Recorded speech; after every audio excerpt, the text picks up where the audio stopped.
Bonjour, c'est assez fou de se dire que la nomination d'une seule personne à Washington peut faire tanguer les marchés financiers du monde entier, de Tokyo à Paris. Aujourd'hui, on va justement décortiquer ça, pourquoi le changement de pilote à la Réserve fédérale américaine est un véritable séisme pour l'économie mondiale. Pour commencer, partons d'un constat assez frappant, tiré des sources de cette analyse. La personne à la tête de la Fed, elle détient un pouvoir absolument immense. Elle a les clés de la politique monétaire américaine et donc elle influence directement le coût de l'argent et la valeur des actifs absolument partout dans le monde.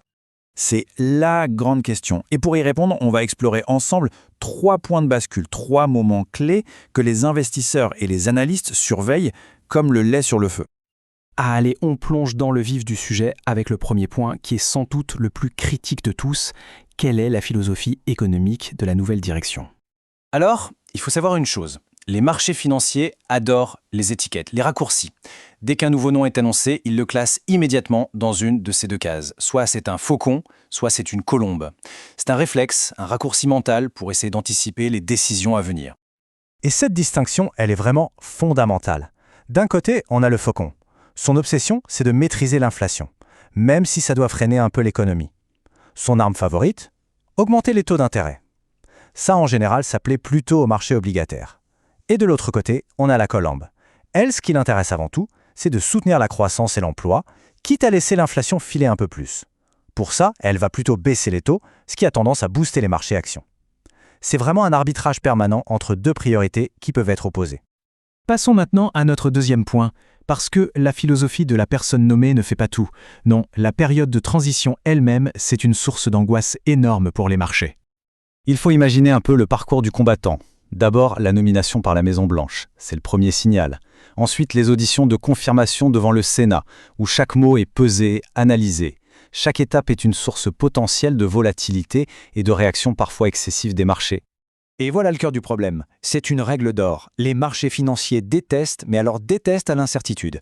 Pendant toute cette période de flottement, chaque phrase, chaque virgule prononcée par la personne nominée est passée au crible par des armées d'analystes et d'algorithmes de trading qui cherchent tous le moindre indice sur l'avenir. D'accord, mais alors concrètement, quelles sont les conséquences de tout ça ? Ça nous amène à notre troisième et dernier point, le fameux effet domino sur les actifs mondiaux. Prenons un exemple très concret. Un faucon est nommé. Instantanément, les marchés se disent « Ok, les taux d'intérêt américains vont monter, qu'est-ce qui se passe alors ?» Eh bien, les investisseurs du monde entier se précipitent pour placer leur argent aux États-Unis, histoire de profiter de ces meilleurs rendements. Et cette ruée vers les actifs américains fait mécaniquement grimper la valeur du dollar. C'est une réaction en chaîne. L'impact est donc direct et visible. Une approche faucon, c'est quasi synonyme d'un dollar fort. Une approche colombe, au contraire, peut entraîner un dollar plus faible. Et ça a des conséquences bien réelles pour tout le monde, en influençant le coût de nos importations ou la compétitivité de nos entreprises à l'export. Ce changement d'orientation a aussi une influence directe sur ce que les experts appellent la courbe des taux. C'est un terme un peu technique, mais il faut voir ça comme le système nerveux central de l'économie. C'est cette courbe qui fixe le coût du crédit pour à peu près tout, les prêts immobiliers, les crédits pour les entreprises. Une toute petite variation de cette courbe peut avoir des répercussions absolument gigantesques.